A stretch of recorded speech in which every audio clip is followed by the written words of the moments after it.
Hi all, എല്ലാവർക്കും AZB അക്കാഡമിയിലേക്ക് സ്വാഗതം. നമ്മൾ GDയുടെ PYQs ആണ് നോക്കിക്കൊണ്ടിരുന്നത്. GD എക്സാം നടന്നുകൊണ്ടിരിക്കുകയാണ്. എക്സാംസ് ഒക്കെ എങ്ങനെ ഉണ്ടായിരുന്നു? ഈസി ആയിരുന്നോ? ചെയ്യാൻ പറ്റുന്നുണ്ടോ? നമ്മുടെ ക്ലാസ്സുകൾ കൊണ്ട് യൂസ്ഫുൾ ആണോ? ഏതെങ്കിലും ഒരു ക്വസ്റ്റ്യൻ എങ്കിലും നിങ്ങൾക്ക് ചെയ്യാൻ പറ്റുന്നുണ്ടോ ഈ ക്ലാസ് കൊണ്ട്? അങ്ങനെയാണെങ്കിൽ ഓക്കെ, താങ്ക്സ്. അപ്പോൾ ഇന്നത്തെ ക്ലാസ്സിൽ നമ്മൾ കുറച്ച് ക്ലാസ്സുകളിൽ നമ്മൾ ഓരോ ചാപ്റ്റർ വെച്ചിട്ട് ഓരോ ടോപ്പിക് വെച്ചിട്ട് കുറച്ച് ക്വസ്റ്റ്യൻസ് നോക്കിയിട്ടുണ്ടായിരുന്നു അല്ലേ. ഇന്ന് നമ്മൾ എല്ലാം കൂടി മിക്സ് ചെയ്ത, കാരണം ഇപ്പൊ റീസെന്റ് നടന്ന എക്സാം നടന്നുകൊണ്ടിരിക്കുമല്ലേ. അപ്പൊ അതിന്റെ കുറച്ച് പാറ്റേൺ വെച്ചിട്ടുള്ള ക്വസ്റ്റ്യൻസ് ആണ് ഇന്നത്തെ ക്ലാസ്സിൽ ഡിസ്കസ് ചെയ്യാൻ പോകുന്നത്. നോക്കിയാമല്ലോ. Find the perimeter. എനിക്ക് തോന്നുന്നു കഴിഞ്ഞ ക്ലാസ്സുകളിൽ നമ്മൾ time and work, clock and calendar, പുതിയ കുറച്ച് പാറ്റേൺ, ഇനീക്വാളിറ്റി ഒക്കെ ആഡ് ചെയ്തിട്ടുണ്ടായിരുന്നു. ആ ക്ലാസ്സുകളൊക്കെ നിങ്ങൾ കണ്ടിട്ട് തന്നെ എക്സാംസിന് ഇനിയുള്ളവർ പോവുക. ഇനി ഇതിനകത്ത് നമ്മൾ കുറച്ച് മെൻസ്ട്രേഷൻ കയറി വരുന്നുണ്ട്. ഞാൻ പെർസെൻറ്റേജിലെ കുറച്ച് ക്വസ്റ്റ്യൻസ് ഒക്കെ ഉണ്ട് കേട്ടോ. റീസെന്റ് നടക്കുന്ന എക്സാംസിന്റെ ആ പാറ്റേൺ വെച്ചിട്ടാണ്. ഓക്കെ, അപ്പൊ ഫസ്റ്റ് ക്വസ്റ്റ്യൻ നോക്കിക്കേ. Find the perimeter of a rhombus whose diagonals are 40 centimetre and 30 centimetre. Okay, മെൻസ്ട്രേഷനിൽ വരുന്ന ടോപ്പിക്കാണ്. റോംബസിന്റെ പെരിമീറ്റർ കണ്ടുപിടിക്കാനാണ്. സോ ഏതൊരു 3 ഡയമെൻഷൻ ആണെങ്കിലും 2 ഡയമെൻഷണൽ ഫിഗർ ആണെങ്കിൽ കൂടിയും പെരിമീറ്റർ എന്ന് പറഞ്ഞാൽ എന്താ? പെരിമീറ്റർ എന്ന് പറഞ്ഞാൽ ചുറ്റളവാണ് അല്ലെ. ഫുള്ള് നമ്മൾ എന്ത് ചെയ്യണം? വശങ്ങളെല്ലാം കൂടി ആഡ് ചെയ്യുന്നതാണ് പെരിമീറ്റർ. സോ റോംബസിന്റെ സൈഡ് കണ്ടുപിടിച്ചാൽ മാത്രമേ നമുക്ക് എന്ത് കണ്ടുപിടിക്കാൻ പറ്റത്തുള്ളൂ? അതിന്റെ പെരിമീറ്റർ കണ്ടുപിടിക്കാൻ പറ്റൂ. നമുക്കിവിടെ ഹിന്റ് ആയിട്ട് തന്നിരിക്കുന്നത് എന്താ? അതിന്റെ ഡയഗണൽസ് ആണ് അല്ലെ. ഡയഗണൽസ്, റോംബസിന്റെ ഡയഗണൽസ് 2 ഡയഗണലും 2 മെഷർമെന്റ് ആണ്. D1 D2 അൺഈക്വൽ ആണ്. പക്ഷെ അവർ ബൈസെക്ട് ചെയ്യുന്നത് എങ്ങനെയാണ്? മ്യൂച്വലി രണ്ടും ഈക്വലി ആണ് എന്ത് ചെയ്യുന്നത്? ബൈസെക്ട് ചെയ്യുന്നത് 90 ഡിഗ്രിയിലാണ് അല്ലെ. പെർപെൻഡിക്കുലർ ബൈസെക്ടേഴ്സ് ആണ് റോംബസിന്റെ ഡയഗണൽസ് എന്ന് മനസ്സിലാക്കി വെക്കണം. അപ്പൊ റോംബസിന്റെ പ്രത്യേകത എന്താ? ലൈക്ക് നമ്മുടെ സ്ക്വയർ പോലെ, നമ്മുടെ പട്ടം ഇല്ലേ, അതാണ് എന്തെന്ന് പറയുന്നത്? റോംബസ് എന്ന് പറയുന്നത്. അതിനകത്ത് എന്താണ്? 2 ഡയഗണൽസ് ഉണ്ട്, എല്ലാ സൈഡുകളും ഈക്വൽ ആണ്. അറിയാലോ, പട്ടം അറിയാലോ, എങ്ങനെയാ പട്ടം ഇരിക്കുന്നത്?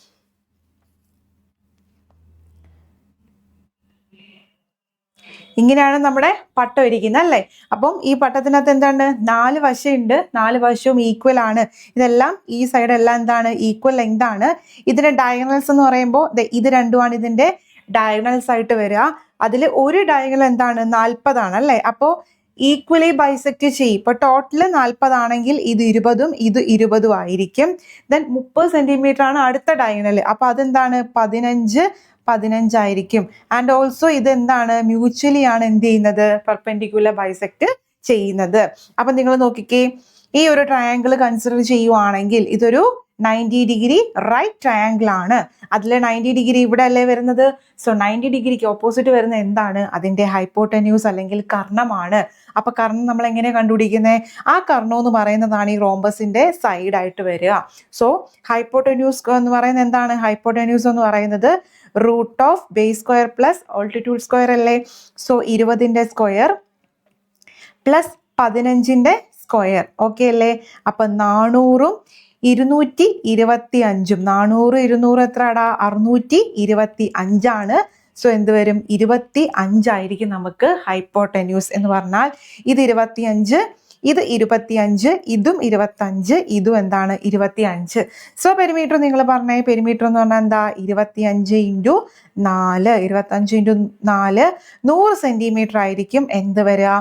പെരിമീറ്റർ ആയിട്ട് കിട്ടുക. ഓക്കെ അല്ലേ. അപ്പോൾ ഈ റോംബസ് ചോദിച്ച സ്ഥിതിക്ക് നിങ്ങൾ എന്ത് ചെയ്യുക? നിങ്ങൾ അതിനോട് വരുന്ന എല്ലാ ഫിഗേഴ്സും നോക്കുക. Square, rectangle, trapezium, rhombus. 2 dimension figures ആണെങ്കിൽ സർക്കിൾ, ഇതെല്ലാം നോക്കുക. 3 ഡയമെൻഷൻ ആണെങ്കിൽ ക്യൂബ്, ക്യൂബോയിഡ്, പിന്നെന്താ വരുന്നത്? സിലിണ്ടർ, കോൺ, അതെല്ലാം എന്ത് ചെയ്യുക? ജസ്റ്റ് അതിന്റെ വോളിയത്തിന്റെയും പെരിമീറ്ററിന്റെ ഏരിയ മാത്രം നിങ്ങൾ നോക്കിയിട്ട് പോവുക കേട്ടോ. എല്ലാം കൂടി നമുക്കിപ്പോൾ നോക്കാനുള്ള ടൈം ഇല്ല, അതുകൊണ്ടാണ് പറയുന്നത്. അപ്പൊ വോളിയം, ഏരിയ, പെരിമീറ്റർ, ഇത് 3 ഇക്വേഷൻസ് ഉണ്ട്. അപ്പൊ ഇക്വേഷൻസ് അറിയാൻ വേണ്ടി നമുക്ക് ചെയ്യാൻ പറ്റൂ. അപ്പൊ അതെന്ത് ചെയ്യുക? നോക്കിയിട്ട് പോവുക. ഓക്കെ ആണോ? സെറ്റ് ആണല്ലോ? ക്ലിയർ ആണല്ലോ? ഫസ്റ്റ് ക്വസ്റ്റ്യൻ ക്ലിയർ ആണോ? അടുത്ത ക്വസ്റ്റ്യനിലോട്ട് പോകാമല്ലോ. Okay. The curved surface area of a cylindrical pillar is 528 meter square and its volume is 1848 meter cube. അങ്ങനാണെങ്കിൽ ratio between its radius and height. Okay, എന്താണ്? Cylindrical പില്ലറിന്റെ curved surface area അല്ലെങ്കിൽ CSA തന്നിട്ടുണ്ട്, അതിന്റെ volume തന്നിട്ടുണ്ട്. Okay, അപ്പോൾ നമുക്ക് just ഇതിന്റെ വേണ്ട റേഡിയസും ഹൈറ്റും മാത്രമാണ് നമുക്ക് വേണ്ടത്. സോ ഈ തന്ന ഇപ്പം സിലിണ്ടറിന്റെ CSA എന്താ? ഇക്വേഷൻ എന്താ? സിലിണ്ടറിന്റെ കേസിൽ 2πRH ആണ് എന്ത്? CSA എന്ന് പറയുന്നത്. അതാ ഞാൻ പറഞ്ഞ ഇക്വേഷൻ എല്ലാം പഠിക്കണം. ഓക്കെ, വോളിയം എന്ന് പറഞ്ഞാൽ എന്താ? πr²h ആണ്. സോ ഇതിനകത്ത് രണ്ടിനകത്ത് എന്തുണ്ട്? ആറും എച്ചും ഉണ്ട്. ബട്ട് നമുക്കത് തന്നിട്ടും ഇല്ല. അപ്പൊ നമുക്ക് എന്ത് ചെയ്യാൻ പറ്റും? എന്താ ചെയ്യാൻ പറ്റുന്നത്? ജസ്റ്റ് എന്ത് ചെയ്യുക, ഇത് റേഷ്യോ ഒന്ന് എടുത്ത് നോക്കുക. അതായത് ഏറ്റവും വലുത് എന്താ? 1848 അല്ലേ? സോ 1848നെ 528 കൊണ്ട് എന്ത് ചെയ്യുക? ഒന്ന് ഡിവൈഡ് ചെയ്ത് നോക്കുക. അതായത് നമ്മൾ വോളിയത്തിനെ എന്തുകൊണ്ട് ഡിവൈഡ് ചെയ്യുന്നു? CSA കൊണ്ട് ഡിവൈഡ് ചെയ്യുന്നു. അപ്പൊ നോക്കിക്കേ, πr²h ഡിവൈഡഡ് ബൈ 2πRH എന്താ വരിക? 1848 ഡിവൈഡഡ് ബൈ 528 എന്ന് വരും. ഓക്കെ അല്ലേ? പൈ ക്യാൻസൽ ചെയ്യും, എച്ചും പോവും, ആറും പോയിട്ട് ഒരു 6 ഇവിടെ വരും. ഈ 2ഉം ഇതും കൂടി ക്യാൻസൽ ചെയ്യുമ്പോൾ എത്ര കിട്ടും? 2 6 4 264 വരും. ഓക്കെ അല്ലേ? ഇനി നമുക്ക് എന്ത് ചെയ്യാം? 2 കൊണ്ട് ഒന്നും കൂടി ക്യാൻസൽ ചെയ്തൂടെ? സോ 1 3 2 ഇവിടെ 2 കൊണ്ട് ക്യാൻസൽ ചെയ്യുമ്പോഴോ 9 2 4 132ഉം 924 അല്ലെ? 132ന് എന്തുകൊണ്ട് എന്ത് ചെയ്യുമ്പോഴാ? 7 കൊണ്ട് ജസ്റ്റ് മൾട്ടിപ്ലൈ ചെയ്ത് നോക്കി. 7 2 14 21 22 924. സോ 132ഉം 927 7 പ്രാവശ്യമാണ് ക്യാൻസൽ ചെയ്ത് പോകുന്നത്. ഓക്കെ അല്ലേ? സോ റേഡിയസ് എന്ന് പറയുന്നത് എത്ര കിട്ടി? 7 എന്ന് കിട്ടും. ഇത്രയും ഓക്കെ ആണോ? അപ്പൊ നമ്മളിത് ചെയ്യാനായിട്ട് നമ്മൾ എന്താ ചെയ്തേ? ജസ്റ്റ് എന്ത് ചെയ്യുക, അതിന്റെ ഡിവൈഡ് ചെയ്തിട്ട് റേഡിയസ് മാത്രമാണ് നമുക്ക് ലാസ്റ്റ് പെൻഡിങ് ആയിട്ട് വരിക. റേഡിയസ് മാത്രം എന്ത് ചെയ്യാം? ഒന്ന് കണ്ടുപിടിക്കാം. അപ്പൊ റേഡിയസ് കിട്ടി. അപ്പൊ നമുക്ക് നോക്കിക്കേ, ഈ ഓപ്ഷനും പോയി, ഈ ഓപ്ഷനും പോയി. ഓക്കെ, ഇനി 2 ഓപ്ഷനേ ഉള്ളൂ. 7:12ഉം 7:4 മാത്രമേ നമുക്കുള്ളൂ. നമുക്ക് എന്ത് ചെയ്യാം? ഈ ഒരു റേഡിയസിന്റെ വാല്യൂ എടുത്ത് ഏതെങ്കിലും ഒരു ഇക്വേഷനകത്ത് ഇട്ട് കൊടുക്കാം. അപ്പോ എനിക്ക് തോന്നുന്നു വോളിയത്തിനകത്ത് ഇടേണ്ട ആവശ്യമില്ല, കാരണം ഇത് ക്യൂബ് വരും. നമുക്ക് എളുപ്പം CSA ആണ് 2 × 22/7 into radius 7 into height equal to CSA എത്രയാണ് നമുക്ക് തന്നെ? 528 ആണ് അല്ലേ? 7 7 പോകുമല്ലോ. ഈ 2ഉം ഇതും കൂടി ക്യാൻസൽ ചെയ്യുമ്പോൾ 2 6 4 22 ആവുമ്പോൾ ഒരു പ്രാവശ്യം 12. H ഈക്വൽ ടു എത്ര കിട്ടി? 12 എന്ന് കിട്ടി. സോ നമ്മുടെ ഓപ്ഷൻ B 7:12 ആയിരിക്കും ഉത്തരവായിട്ട് കിട്ടുക. ഓക്കെ, ക്ലിയർ ആണോ? സെറ്റ് ആണല്ലോ? ഓക്കെ ആണല്ലോ? ഓക്കെ ഓക്കെ, അപ്പോൾ ഇവിടെ എന്താണ്? CSA തന്നിട്ടുണ്ട്, വോളിയം തന്നിട്ടുണ്ട്. നമുക്ക് എന്ത് കണ്ടുപിടിക്കണം? റേഡിയസും ഹൈറ്റും കണ്ടുപിടിക്കണം. സോ ആ 2 ഇക്വേഷനും നമ്മൾ എന്ത് ചെയ്യുന്നു? ജസ്റ്റ് ഒന്ന് ഡിവൈഡ് ചെയ്യുക, റേഡിയസും കിട്ടും. അതെടുത്ത് എന്ത് ചെയ്യുക? ഏതെങ്കിലും ഒരു ഇക്വേഷൻ അത് ഇടുവാണെങ്കിൽ നിങ്ങൾക്ക് എന്തും കിട്ടും? ഹൈറ്റും കിട്ടും. ഓക്കെ ആണോ? ക്ലിയർ ആണല്ലോ? സെറ്റ് ആണല്ലോ? അടുത്ത ക്വസ്റ്റ്യനിലോട്ട് പോവാം. Okay, a train crosses a pole in 25 seconds and it takes 40 seconds to cross a tunnel of length 300 meter. Find the speed of the train and the length of the train. എന്താണ് ഒരു train എന്ന് പറയുന്നത്? 25 സെക്കൻഡിൽ ഒരു Paul cross ചെയ്യുന്നത്. ഇതിനകത്ത് വരുന്നതാണ് നമ്മൾ സ്പീഡ്, ടൈം ആൻഡ് ഡിസ്റ്റൻസിനകത്ത് വരുന്ന ടോപ്പിക്കാണ്. നമ്മൾ നോക്കിയില്ലെന്ന് തോന്നുന്നു അല്ലേ? ഓക്കെ, അപ്പോൾ ഒരു ട്രെയിൻ എന്ത് ചെയ്യുന്നു? ഒരു പോള് ക്രോസ് ചെയ്യുവാണ്. 25 സെക്കൻഡ് ആണ് എടുക്കുന്നത്. അതുപോലെ തന്നെ അത് ഒരു ടണൽ ക്രോസ് ചെയ്യാൻ വേണ്ടിയിട്ട് 40 സെക്കൻഡും എടുക്കും. ഓക്കെ, അപ്പോൾ അങ്ങനെയാണെങ്കിൽ ചോദ്യം ട്രെയിനിന്റെ സ്പീഡും കണ്ടുപിടിക്കണം, ട്രെയിനിന്റെ ലെങ്തും കണ്ടുപിടിക്കണം. എങ്ങനെ കണ്ടുപിടിക്കാൻ പറ്റും? എങ്ങനെയാണ് കണ്ടുപിടിക്കാൻ പറ്റുക? സ്പീഡ്, ടൈം ആൻഡ് ഡിസ്റ്റൻസ് പഠിച്ചോ? സ്പീഡ്, ടൈം ആൻഡ് ഡിസ്റ്റൻസ് നോക്കിയോ? ആ 2 ഇക്വേഷൻസ് എഴുതി ജസ്റ്റ് ഒന്ന് ഇക്വേറ്റ് ചെയ്താൽ മാത്രം മതി. അതായത് നമുക്ക് അറിയാവുന്ന ഇക്വേഷൻ എന്താ? സ്പീഡ് എന്ന് പറയുന്നത് ഡിസ്റ്റൻസ് ബൈ ടൈം ആണ്. Speed equal to distance by time ആണ്. ഓക്കെ അല്ലേ? അപ്പോൾ ഇവിടെ ആദ്യത്തെ കേസിൽ ട്രെയിനിന്റെ സ്പീഡ് മാറുന്നില്ല, അത് ഓക്കെ അല്ലേ? 2 കേസിലും ട്രെയിനിന്റെ സ്പീഡ് ഒന്ന് തന്നെയാണ്. അപ്പൊ ആ 2 സ്പീഡ് നമ്മൾ എന്ത് ചെയ്താൽ മതി? ഒന്ന് ഇക്വേറ്റ് ചെയ്താൽ മാത്രം മതി. ഓക്കെ, നോക്കിക്കേ, ആദ്യത്തെ കേസിൽ ഡിസ്റ്റൻസ് നമുക്കില്ല. ഒരു പോളിനെയാണ് ക്രോസ് ചെയ്യുന്നത്. ഒരു പോളിനെ ക്രോസ് ചെയ്യുകയാണെങ്കിൽ അവിടെ ഡിസ്റ്റൻസ് വരുമോ? ഇല്ല. ശ്രദ്ധിക്കേണ്ട കാര്യം, ഒരു മാൻ അല്ലെങ്കിൽ ഒരു പോൾ അങ്ങനെ എന്തെങ്കിലും ഒരു വെർട്ടിക്കലായിട്ട് നിൽക്കുന്ന ഒരു കാര്യമാണ് നിങ്ങൾ ക്രോസ് ചെയ്യുന്നതെങ്കിൽ അതിന് എന്ത് വരത്തില്ല? ലെങ്ത് വരത്തില്ല. അപ്പോൾ ഉള്ള ലെങ്ത് എന്ന് പറഞ്ഞാൽ എന്ത് തന്നെ ആയിരിക്കും? ട്രെയിനിന്റെ ലെങ്ത് തന്നെ ആയിരിക്കും. സോ ട്രെയിനിന്റെ ലെങ്ത് ഡിവൈഡഡ് ബൈ ട്രെയിനിന്റെ ടൈം എന്താ? 25 സെക്കൻഡ് ആണ്. ഇത് ചെയ്യുമ്പോൾ നമുക്ക് എന്ത് കിട്ടും? ട്രെയിനിന്റെ സ്പീഡ് കിട്ടുമല്ലോ. ഈ സ്പീഡ് തന്നെയല്ലേ അടുത്ത കേസിലും ഈക്വൽ അല്ലേ? അടുത്ത കേസിൽ അപ്പം എന്ത് വരും? ട്രെയിനിൻ്റെ ലെങ്തിൻ്റെ കൂടെ അവിടെ ഒരു ടണലുണ്ട്. ആ ടണലിൻ്റെ ലെങ്ത് എത്രയാണ്? 300 മീറ്ററും കൂടി ആഡ് ചെയ്യണം. അപ്പോഴായിരിക്കും നമുക്ക് എന്ത് കിട്ടുക? ടോട്ടൽ ലെങ്ത് കിട്ടുന്നത്. ഓക്കെ ആണോ? സോ അവിടെ എത്ര ടൈം എടുത്തേ? 40. ഓക്കെ അല്ലേ? അപ്പോൾ ഇത് 5 പ്രാവശ്യം, ഇത് 8 പ്രാവശ്യം. സോ 8L, ഇവിടെ എന്ത് വരും? 5L. ഡിഫറൻസ് എടുക്കുമ്പോൾ 3L എന്ന് പറയുന്നത് 1500 എന്ന് വരും. എല്ലിൻ്റെ ലെങ്ത് എത്ര വരും? 500. എല്ലിൻ്റെ വാല്യൂ എന്ത് വരും? 500. സോ 500 ഓപ്ഷനിൽ വരുന്ന 2 എണ്ണം ഉണ്ട്. ഓക്കെ, 500 ഓപ്ഷനിൽ വരുന്ന 2 എണ്ണം ഇല്ലേടാ? 2 എണ്ണം ഉണ്ടല്ലോ. ഓക്കെ, അപ്പോൾ അത് എന്ത് ചെയ്യുക? അത് രണ്ടും നിൽക്കുക. പക്ഷെ 20ഉം 50ഉം ആണ്. ഇനി എന്ത് ചെയ്താൽ മതി? ഈ ഒരു വാല്യൂ എടുത്ത് അതിനകത്ത് ഏതെങ്കിലും ഇട്ട് കൊടുത്താൽ പോരെ? അപ്പോൾ 500 ഡിവൈഡഡ് ബൈ ആദ്യത്തെ കേസ് എന്താ? 25. അപ്പോൾ എത്ര വരും? 20 മീറ്റർ പെർ സെക്കൻഡ് ആയിരിക്കും എന്ത് വരുന്നത്? ട്രെയിനിൻ്റെ സ്പീഡ് വരുന്നത്. ഓക്കെ ആണോ? 20 മീറ്റർ പെർ സെക്കൻഡും 500 മീറ്ററും ആയിരിക്കും എന്ത് വരുന്നത്? ട്രെയിനിൻ്റെ സ്പീഡും ട്രെയിനിൻ്റെ ലെങ്തും കിട്ടുന്നത്. മനസ്സിലായോ? അപ്പോൾ ഈ കേസിൽ നമ്മൾ എന്താ മനസ്സിലാക്കേണ്ടത്? 2 കേസിലും എന്താണ്? സ്പീഡ് സെയിം ആണ്. അപ്പോൾ സ്പീഡ് സെയിം ആയ സ്ഥിതിക്ക് സ്പീഡ് ട്രെയിൻ മാറുന്നില്ലല്ലോ, സ്പീഡ് കൂടുന്നു ഒന്നും പറയുന്നുമില്ല. സോ 2 കേസിലും സ്പീഡ് എന്താണ്? ഈക്വൽ ആയ സ്ഥിതിക്ക് സ്പീഡ് എന്ത് ചെയ്യുക? ഇക്വേറ്റ് ചെയ്യുക. സ്പീഡ് ഇക്വേറ്റ് ചെയ്തിട്ട് സോൾവ് ചെയ്താൽ നമുക്ക് എന്ത് കിട്ടും? നമുക്ക് അവിടെ ലെങ്ത് കിട്ടും. ഈ L എന്ന് പറഞ്ഞാൽ എന്താ? ട്രെയിനിൻ്റെ ലെങ്ത് ആണ്. L എന്ന് പറഞ്ഞാൽ എന്താണ്? ട്രെയിനിൻ്റെ ലെങ്ത് ആണ്. ഓക്കെ, ട്രെയിനിൻ്റെ ലെങ്ത് ആണ്. ആ ലെങ്ത് എടുത്ത് ഇട്ട് കൊടുക്കുമ്പോൾ നമുക്ക് എന്ത് കിട്ടും? ട്രെയിനിൻ്റെ സ്പീഡ് കിട്ടും. സിമ്പിൾ അല്ലേ? വളരെ സിമ്പിൾ ആയിട്ടുള്ള കാര്യമല്ലേ? So speed, time and distance നോക്കിക്കോണേ. ട്രെയിൻ ക്രോസ് ചെയ്യുന്നതുണ്ട്, ബ്രിഡ്ജ് ഉണ്ട്, ടണലുണ്ട്, ഒരു മാൻ ക്രോസ് ചെയ്യുന്നതുണ്ട്. ഇതിനകത്ത് നമ്മൾ റിലേറ്റീവ് സ്പീഡ് കൺസെപ്റ്റ് ഉണ്ട്. അതെല്ലാം വൃത്തിയായിട്ട് നോക്കിയിട്ട് പോവുക. ഓക്കെ, അടുത്ത ക്വസ്റ്റിലോട്ട് പോവാം.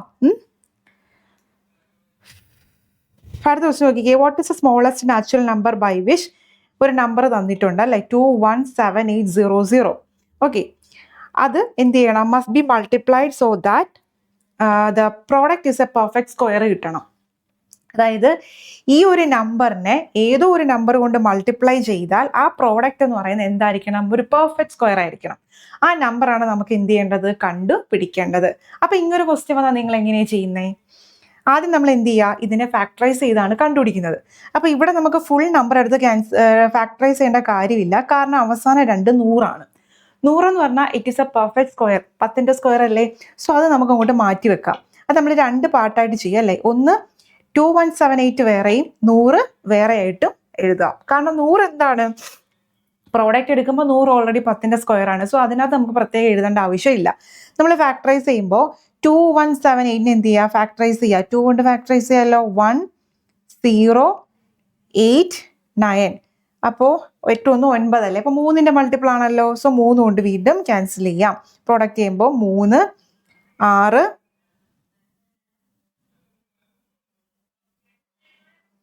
അല്ല സോറി ശരിയാണല്ലോ. 3 6 3 9. ഓക്കെ, 363. എഗെയിൻ നമുക്ക് എന്ത് ചെയ്യാം? 3 കൊണ്ട് ക്യാൻസൽ ചെയ്യാമല്ലോ. 1 2 1 1 2 1 എന്താ? 11 × 11.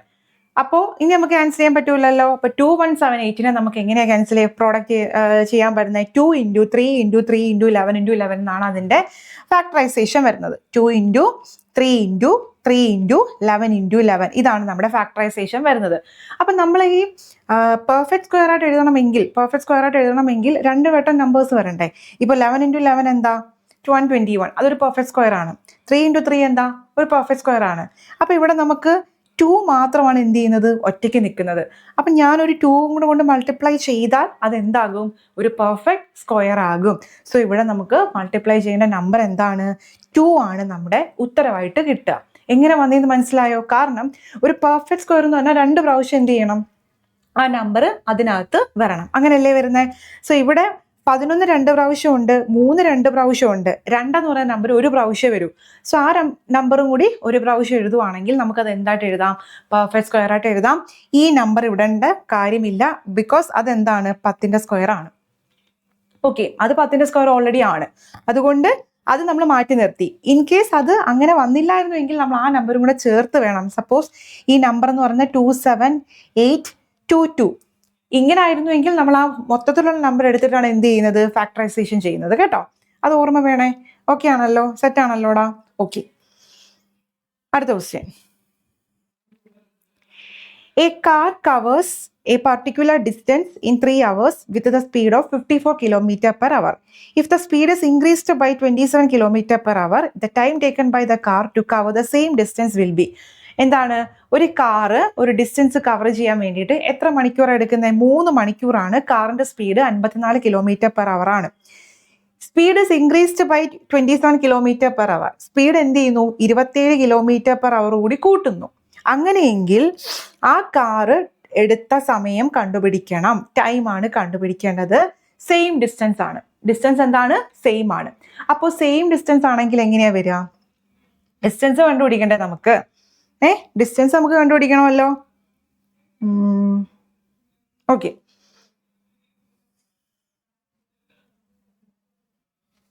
ഇത് 2 രീതിയിൽ നമുക്ക് ചെയ്യാം. ഒന്നെന്ന് പറഞ്ഞ റേഷ്യോ എടുത്തിട്ട് ചെയ്യാം. അതായത് ഡിസ്റ്റൻസ് സെയിം ആയ സ്ഥിതിക്ക് സ്പീഡിന്റെ റേഷ്യോ എന്താണോ അതിന്റെ ഇൻവേഴ്സ് ആയിരിക്കും ടൈമിന്റെ റേഷ്യോ. അങ്ങനെയും എടുത്ത് ചെയ്യാം. അതല്ല എന്നുണ്ടെങ്കിൽ നമ്മുടെ ബേസിക് കാര്യം എന്താണ്? ബേസിക് കാര്യം വെച്ച് നമുക്ക് നോക്കാം. എന്താണ് ഡിസ്റ്റൻസ് എന്ന് പറഞ്ഞാൽ? എന്താ? സ്പീഡ് ഇൻറ്റു ടൈം അല്ലേ? ഡിസ്റ്റൻസ് എന്ന് പറഞ്ഞാൽ എന്താ? സ്പീഡ് ഇൻറ്റു ടൈം ആണ് അല്ലേ? അപ്പോൾ ഇവിടെ നോക്കിക്കേ, ഇവിടുത്തെ സ്പീഡ് എന്താ? 54 × 3 അതായിരിക്കുമല്ലോ നമ്മുടെ ഡിസ്റ്റൻസ്. ഓക്കെ, ഇനി ഡിവൈഡഡ് ബൈ എന്താണ് ഇവിടെ വരുന്നത്? Speed is increased by 27 km എന്നുണ്ട്. അതായത് പുതിയ സ്പീഡ്, നേരത്തെ സ്പീഡ് എത്ര ആയിരുന്നു? 54 ആയിരുന്നു. എന്ത് ചെയ്യുന്നു? 27 കൂടി ആഡ് ചെയ്യുന്നു. അപ്പോൾ എത്ര കിട്ടും? 81. സോ പുതിയ സ്പീഡ് ഒന്ന് എന്ത് ചെയ്യുക? ഡിവൈഡ് ചെയ്യുക. വളരെ സിമ്പിൾ ആയിട്ടുള്ള കാര്യമല്ലേ? ആണല്ലോ. ഓക്കെ, ക്ലിയർ അല്ലേ? വളരെ സിമ്പിൾ അല്ലേ? അപ്പൊ 54 × 3 ഡിവൈഡഡ് ബൈ എന്ത് ചെയ്താൽ മതി? 81 ചെയ്താൽ മതി. അപ്പോൾ 3നെ നമുക്ക് ക്യാൻസൽ ചെയ്യുമ്പോൾ 27 54 2 പ്രാവശ്യം 2 hours ആയിരിക്കും നമുക്ക് ഉത്തരവായിട്ട് കിട്ടുക. ഓക്കെ, സെറ്റ് ആണല്ലോ? ക്ലിയർ ആണല്ലോ?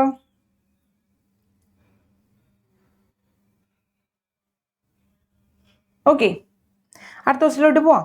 Okay, a solid right circular cone is 11.2 cm high and the radius of its base is 2.8 cm.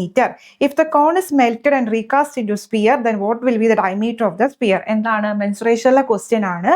ഒരു സോളിഡ് റൈറ്റ് സർക്കുലർ കോണിന്റെ ഹൈറ്റ് എന്ന് പറയുന്നത് 11.2 cm ആണ്. റേഡിയസ് എന്ന് പറയുന്നത് എന്താണ്? 2.8 cm ആണ്. കോൺ എന്ത് ചെയ്യുന്നു? മെൽറ്റ് ചെയ്തിട്ട് അത് സ്പിയർ ആക്കുവാണെങ്കിൽ ഡയമീറ്റർ എന്തായിരിക്കും? സോ ഈ മെൽറ്റിങ് വരുന്ന കേസിൽ നമുക്ക് എന്താ അറിയാവുന്നേ? മെൽറ്റ് ചെയ്യുന്ന കേസിൽ വോളിയം എന്തായിരിക്കും? റിമൈൻ സെയിം ആയിരിക്കും. എന്തായിരിക്കും? മെൽറ്റ് ചെയ്യുന്ന കേസിൽ വോളിയം എന്തായിരിക്കും? സെയിം ആയിരിക്കും. സോ നമ്മൾ എന്ത് ചെയ്താൽ മതി? വോളിയം ഇക്വേറ്റ് ചെയ്താൽ മാത്രം മതി. വോളിയം നമുക്ക് ഇക്വേറ്റ് ചെയ്യാം. ഓക്കെ അല്ലേ? അപ്പൊ ഈ കോണിന്റെയും എന്താ പറയാ, കോണല്ലേ, സ്പിയറിന്റെ എന്തെല്ലാം കണ്ടുപിടിക്കണം? വോളിയം കണ്ടുപിടിക്കാനുള്ള ഇക്വേഷൻ അറിയണം. ഓക്കെ അല്ലേ? കോണിന്റെ വോളിയം എന്താടാ? ഒരു റൈറ്റ് സർക്കുലർ കോണിന്റെ വോളിയം എന്താണ്? കോണിന്റെ വോളിയം എന്താ? കോണിന്റെ വോളിയം എന്താണ്? 1/3 πr²h ആണ്. എന്താണ്? 1/3 πr²h ആണ് കോൺ. സോ ഓക്കെ അല്ലേ? അപ്പൊ നമുക്ക് ഇക്വേഷൻസിനകത്ത് എന്തിട്ട് കൊടുക്കാം? നമുക്ക് തന്നിരിക്കുന്ന വാല്യൂസ് എല്ലാം കൂടി എടുത്തിട്ട് കൊടുക്കാം. റേഡിയസ് എന്ന് പറയുന്നത് എന്താ? 2.8 ഇൻറ്റു ഹൈറ്റ് എന്താണ്? 11.2 ആണ്. വിച്ച് ഇസ് ഈക്വൽ ടു എന്തുമായിട്ടാണ് മെൽറ്റ് ചെയ്യുന്നത്? സ്ഫിയർ ആയിട്ടാണ്. സോ സ്ഫിയറിന്റെ വോളിയം എന്താണ്? 4/3 πr³ r³ അല്ലേ നമുക്ക് കണ്ടുപിടിക്കണ്ടേ? ഈ പൈയും ക്യാൻസൽ ചെയ്ത് പോയി, ഈ 3യും ക്യാൻസൽ ചെയ്ത് പോകും. ഓക്കെ, അപ്പോൾ അങ്ങനെയാണെങ്കിൽ r³ എന്ന് പറയുന്നത് എന്താ? 2.8 ഇൻറ്റു 11.2 ഡിവൈഡഡ് ബൈ 4 എന്ന് വരും. ഇവിടെ ശ്രദ്ധിക്കേണ്ട കാര്യം, നിങ്ങൾ മൾട്ടിപ്ലൈ ചെയ്യാനൊന്നും നിൽക്കരുത്. എന്ത് ചെയ്യാൻ നിൽക്കരുത്? മൾട്ടിപ്ലൈ ചെയ്യാൻ നിൽക്കരുത്. r³ ആണ്. അപ്പൊ അവിടെ നമ്മൾ വരുന്നത് ഒരു ക്യൂബ് ആയിരിക്കും. കാരണം നമുക്ക് ഓപ്ഷൻ നോക്കി 8.4 4.2 ഒക്കെ ഉണ്ട്. വലിയ ഫ്രാക്ഷനും കാര്യങ്ങളൊന്നും ഇല്ല. ഒരു ഡെസിമൽ മാത്രമേ പോകുന്നുള്ളൂ. സോ നമുക്ക് നോക്കാം. അപ്പൊ നമ്മളിവിടെ ഇത് മാറ്റാൻ വേണ്ടി എന്ത് ചെയ്യാം? ഒരു 1000 കൊണ്ട് മൾട്ടിപ്ലൈ ചെയ്യാം. താഴെ എന്താ? 1000 കൊണ്ട് മൾട്ടിപ്ലൈ ചെയ്യാം. അപ്പൊ മുകളിൽ എന്ത് വരും? ഈ 4ഉം ഇതും കൂടി ക്യാൻസൽ ചെയ്യുമ്പോൾ 7 എന്ന് വരും. ഓക്കെ അല്ലേ? ഇനി നോക്കിക്കേ, 7 × 28 × 112. 112 എന്ന് പറഞ്ഞാൽ 112 4 കൊണ്ട് ഡിവൈഡ് ചെയ്ത് നോക്കിക്കേ, എത്രയാണ് കിട്ടുന്നത്? 2 പ്രാവശ്യം 8, 28 അല്ലേ വരുന്നത്. സോ 4 × 28 × 1000. സോ 1000 ഇല്ലല്ലോ, സോറി. ഓക്കെ, 4 × 28 എന്ന് കിട്ടും. ഓക്കെ, ഇനി എന്താണ് ഇവിടെ താഴെ 1000 ഉണ്ടായിരുന്നേ, അത് വിട്ടുപോകല്ലേ, ക്യൂബ്. ഓക്കെ അല്ലേ? സോ നോക്കിക്കേ, 7 × 28 × 4 × 28 എന്നാണ് വന്നിരിക്കുന്നത്. അപ്പൊ ഇവിടെ നോക്കിക്കേ, 7 × 4 28 അപ്പൊ 28 എത്ര പ്രാവശ്യം വരുന്നു? 3 പ്രാവശ്യം. അപ്പോൾ റേഡിയസ് എന്തായിരിക്കും വരുന്നത്? ക്യൂബ് റൂട്ട് എടുത്താൽ പോരെ. അപ്പൊ 28 താഴെ എന്തുണ്ട്? 10 ഉണ്ട് അല്ലേ? അപ്പൊ 28/10 എന്ന് വരും, വിച്ച് ഇസ് ഈക്വൽ ടു 2.8 എന്ന് കിട്ടും. ചാടിക്കേറി 2.8 കുത്താൻ നിൽക്കരുത്, കാരണം നമ്മളോട് ചോദിച്ചിരിക്കുന്നത് എന്താ? വാട്ട് ഇസ് എ ഡയമീറ്റർ ആണ് ചോദിച്ചിരിക്കുന്നത്. അപ്പൊ 2.8ന്റെ ഇരട്ടി എത്രയാ വരുന്നത്? 5.6 ആണ് നമുക്ക് എന്ത് കിട്ടുക? ഇതിനകത്ത് ഉത്തരവായിട്ട് കിട്ടുക. ഓക്കെ, ഓക്കെ ആണോ? സെറ്റ് ആണോ? ക്ലിയർ ആണോ? അപ്പോൾ നമ്മൾ എന്താ ഇവിടെ നോക്കിയത്? ക്യൂബിൻ കോൺ എന്ത് ചെയ്യുന്നു? റീകാസ്റ്റ് ചെയ്ത് സ്പിയർ ആക്കുന്നു. സ്പിയർ ആക്കുവാണെങ്കിൽ വോളിയം സെയിം ആയിരിക്കും. രണ്ടിന്റെ ഇക്വേഷൻസ് എന്ത് ചെയ്യുക? ഇക്വേറ്റ് ചെയ്തിട്ട് അതിനകത്ത് ഉള്ള വാല്യൂസ് ഇട്ട് കൊടുക്കുക, ഇല്ലാത്ത അൺനോൺ വാല്യൂ കണ്ടുപിടിക്കുക. Okay, clear? ഓക്കെ ആണല്ലോ? ദെൻ അടുത്ത question. Due to fall of 20% in the rate of wheat, a man can buy 10 kg more than before ₹600. What is a decreased rate per kg? ഇത് വളരെ simple ആയിട്ടുള്ള question ആണ്, ഇത് തെറ്റിപ്പോകരുത്. Short cut ഒക്കെ അറിയാമല്ലോ. എങ്ങനെയാണ്? Due to fall of 20% in the rate of wheat. ഒരു wheat rate 20% കുറഞ്ഞു. അപ്പോൾ 20%ന്റെ ഫ്രാക്ഷൻ എടുക്കുക. 20% ഫ്രാക്ഷൻ എന്താ? 1/5 അല്ലേ? അതായത് പ്രൈസ് ക്വാണ്ടിറ്റി. ഓക്കെ, പ്രൈസ് എന്ത് ചെയ്യുന്നു? 5 ആയിരുന്നു, 20% കുറഞ്ഞു എന്ന് പറഞ്ഞാൽ 5 1 കുറഞ്ഞിട്ട് എന്തായി? 4 ആയി. ഓക്കെ, അപ്പൊ പ്രൈസ് 5 കുറഞ്ഞിട്ട് 4 ആയി എങ്കിൽ പ്രൈസ് ഇൻറ്റു ക്വാണ്ടിറ്റി എക്സ്പെൻഡിച്ചർ ഒരുപോലെ നിൽക്കണം. എന്താ ഇവിടെ മനസ്സിലാക്കേണ്ടത്? പ്രൈസ് കൂടുമ്പോൾ, സാധനത്തിന്റെ വില കൂടുമ്പോൾ സാധനം വാങ്ങിക്കുന്നതിന്റെ അളവ് കുറയും. എന്നാൽ സാധനത്തിന്റെ വില കുറയുമ്പോൾ എന്ത് ചെയ്യും? നമുക്ക് വാങ്ങിക്കുന്ന അളവ് കൂടും. ഓട്ടോമാറ്റിക്, ചിന്തിച്ച് നോക്കിയാൽ മതി. ഓക്കെ, അപ്പൊ നമ്മളിവിടെ റേഷ്യോ എടുത്താൽ ചെയ്യാം. 20% വെച്ചാൽ 1/5 ആണ്. 5 രൂപയാണെങ്കിൽ 1 രൂപ കുറഞ്ഞ് 4 രൂപയായി. അപ്പൊ നേരെ തിരിച്ചായിരിക്കും എന്ത് കിട്ടുന്നത്? അതിന്റെ ക്വാണ്ടിറ്റി കിട്ടുക. 4 എണ്ണം കിട്ടിക്കൊണ്ടിരുന്നത് ഇപ്പൊ എത്ര എണ്ണം കിട്ടും? 5 എണ്ണം കിട്ടും. അതാണ് ഇതിൽ നിന്നും മനസ്സിലാക്കേണ്ടത്. പ്രൈസും ക്വാണ്ടിറ്റി അതുപോലെ എഴുതാം. ഇനി നോക്കിക്കേ, 4 എന്ന് പറയുന്നത് 5 ആയി. എത്ര ഇവിടുത്തെ ഡിഫറൻസ്? 1 യൂണിറ്റ് അല്ലേ? ആ 1 യൂണിറ്റ് എന്ന് പറയുന്നത് നമ്മുടെ ക്വസ്റ്റ്യനിൽ തന്നിട്ടുണ്ട് എത്രയാണെന്ന്? 10 kg. കാരണം എന്താ? അങ്ങനെ വില കുറഞ്ഞപ്പോൾ അയാൾക്ക് 10 കിലോ കൂടുതൽ വാങ്ങിക്കാൻ പറ്റി. സോ ആ കൂടുതൽ 1 യൂണിറ്റ് എന്ന് പറയുന്നതാണ് 10 kg. സോ 1 യൂണിറ്റ് എന്ന് പറയുന്നത് 10 കിലോ ആണെങ്കിൽ 4 എത്രയായിരിക്കും? 40ഉം 5 എന്തായിരിക്കും? 50ഉം ആയിരിക്കും.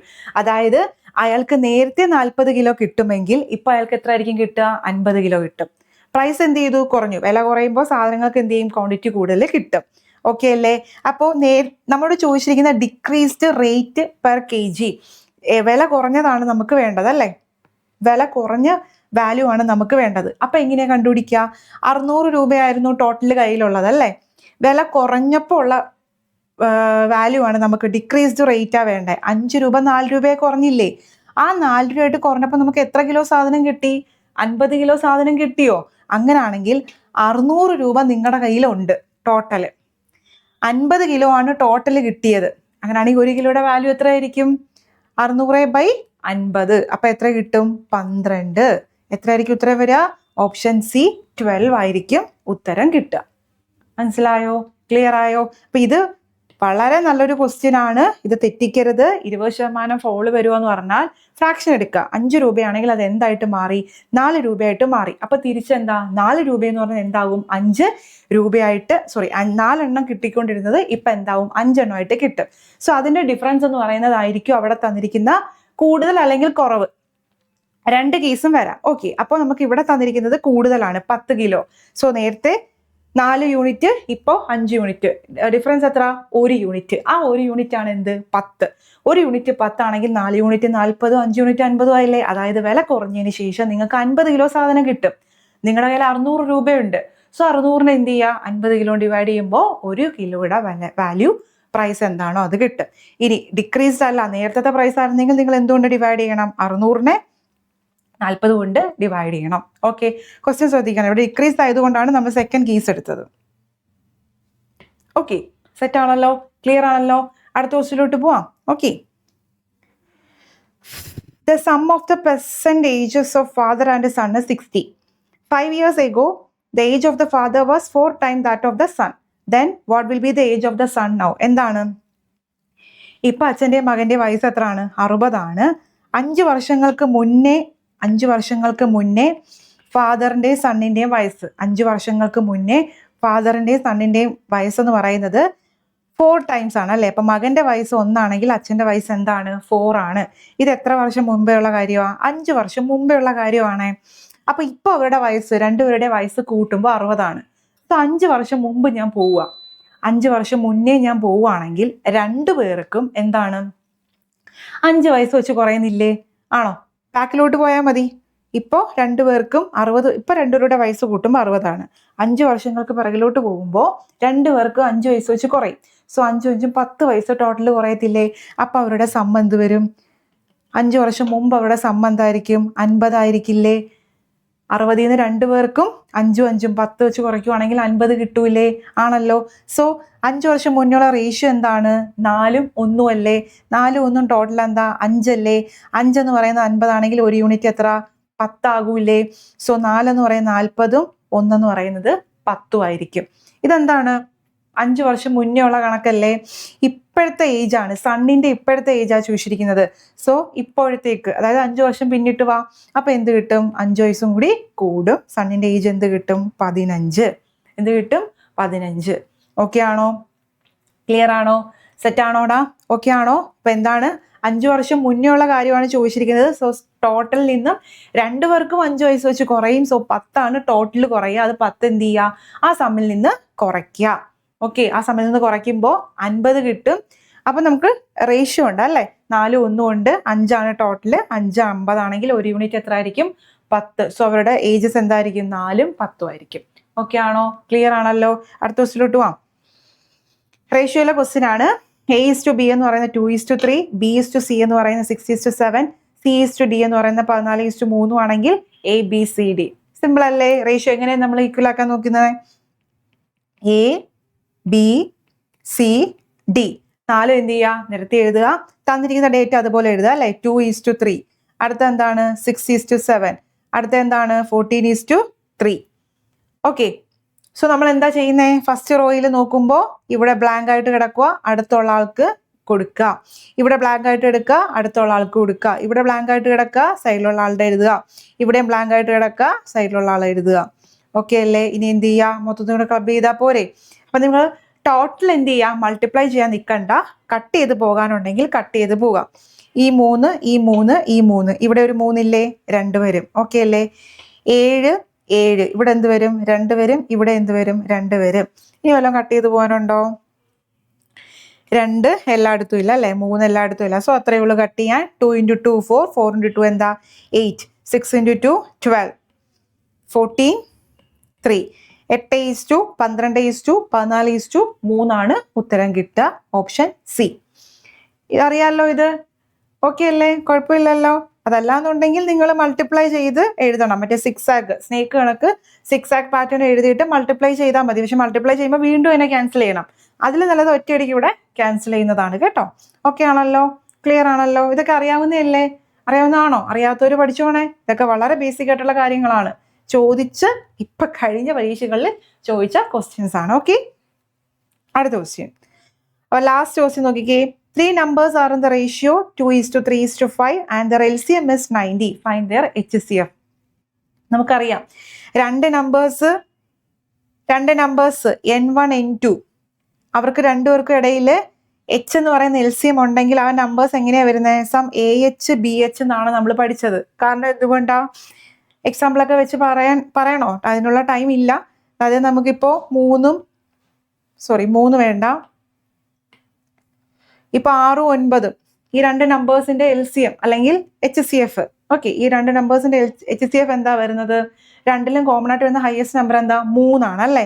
അതായത് 6നെ നമുക്ക് 3 × 2 എന്നും 9നെ നമുക്ക് 3 × 3 എന്നും എഴുതാൻ പറ്റും. രണ്ട് കേസിലും എന്താണ്?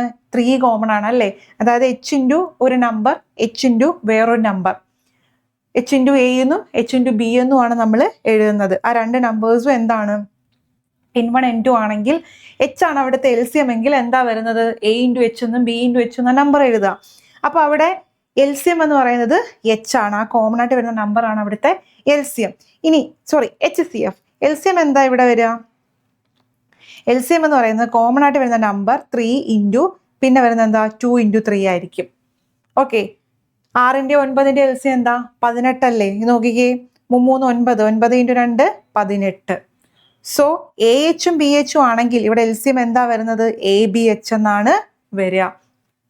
എയും ബിയും എന്താണ്? ഏറ്റവും ചെറിയ ഫ്രാക്ഷൻ ആണ് അല്ലേ? ഏറ്റവും ചെറിയ ഫോമിലുള്ള നമ്പറാണ് എയും ബിയും. സോ ഇവിടെ നോക്കിക്കേ, 3 നമ്പേഴ്സ് ഉണ്ട്, അതായത് A B C. അങ്ങനെയാണെങ്കിൽ LCM എന്ത് വരും? LCM എന്ന് പറയുന്നത് ABC ഇൻറ്റു H എന്നായിരിക്കും വരിക. ഓക്കെ, അപ്പൊ ABCH എന്ന് പറയുന്നത് എന്താണ്? 90 ആണ്. അതായത് 2 ഇൻറ്റു 3 ഇൻറ്റു 5 ഇൻറ്റു H എന്ന് പറയുന്നതാണ് 90. ഓക്കെ അല്ലേ? നോക്കിക്കേ, 5 ഇൻറ്റു 3 15, 15 ഇൻറ്റു 2 30. 90 ഡിവൈഡ് ബൈ 30 എത്രയാണ് വരുന്നത്? 3. എച്ചിന്റെ വാല്യൂ എന്താണ്? 3 ആയിരിക്കും കിട്ടുക. ഓക്കെ അല്ലേ? സോ 2 നമ്പേഴ്സ് വരുന്ന കേസിൽ AH BH, LCM എന്തായിരിക്കും? ABH. 3 നമ്പേഴ്സ് ആണോ വരുന്നെങ്കിലോ ABCH എന്ന് വരും. ഓക്കെ, അവിടെ H ആണ്. H ആരാ ഇവിടുത്തെ? HCF. H ആരാ ഇവിടുത്തെ? HCF. ഓക്കെ അല്ലേ? അപ്പോ ഇത്രയും ക്വസ്റ്റ്യൻസ് ആണ് ഇപ്പൊ റീസെന്റ് നടന്ന എക്സാംസിന് ഇത് മാത്രമല്ല, ഇനിയും ക്വസ്റ്റ്യൻസ് ഉണ്ട്. നമുക്ക് ടൈം കുറവാണ്. സോ അടുത്തൊരു ക്ലാസ്സിൽ നമ്മൾ എന്ത് ചെയ്യും? ബാക്കി ക്വസ്റ്റ്യൻസും കൂടെ നോക്കും. ഇപ്പോൾ ഒരുവിധം time and work, clock and calendar എല്ലാം നമ്മൾ എടുത്തിട്ടുണ്ട്. ഇനി മെൻസുറേഷൻ ഒന്നും എടുത്തിട്ടില്ല. അത് വേണമെങ്കിൽ നമുക്ക് അടുത്ത ക്ലാസ്സിൽ എടുക്കാം. സോ ഈ ക്വസ്റ്റ്യൻസ് ഒക്കെ എന്ത് ചെയ്യുക? നന്നായിട്ടൊന്ന് കുറച്ച് ക്വസ്റ്റ്യൻസും കൂടെ ചെയ്ത് പഠിച്ചിട്ട് വേണം ഇനിയുള്ള എക്സാം എഴുതുന്നവർ നോക്കാൻ. എളുപ്പമാണ്, ഈസി ടു മോഡറേറ്റ് തന്നെയാണ്. നിങ്ങൾ കണ്ടിട്ടില്ലാത്ത കുറച്ച് ഇനിക്വാളിറ്റി പോലത്തെ കാര്യങ്ങൾ ചോദിച്ചു എന്നേ ഉള്ളൂ. ബാക്കിയെല്ലാം നിങ്ങൾക്ക് ചെയ്യാൻ പറ്റുന്ന ക്വസ്റ്റ്യൻസ് തന്നെയാണ്. ഓക്കെ, സോ ഇനിയുള്ള എക്സാംസ് ഉള്ളവർ ഇതൊക്കെ നോക്കിയിട്ട് പോവുക. All the best. Thank you.